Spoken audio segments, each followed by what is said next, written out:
With all the conversations in the United States over the past few months about healthcare, I couldn't help but think about a Chinese book called The Day the Sun Died.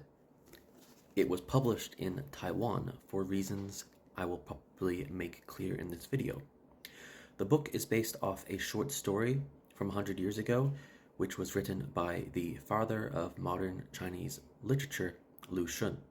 In that story, Lu Xun critiqued Chinese society by talking about cannibalism. In the book, The Day the Sun Died, the main character works in the funeral business.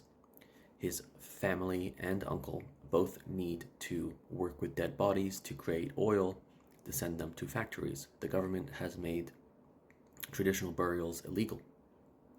Eventually, during one night, which this story takes place in, a lot of the people in the town begin to wake up and walk around in basically sleepwalking.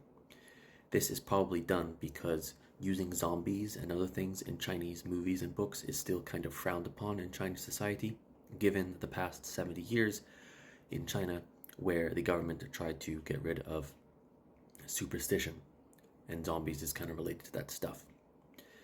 This book appeared in the New York Times, where they kind of talked about how at the end of the story the government kind of hushes up all of the events of the night, but it doesn't pick up on the other metaphor of the story.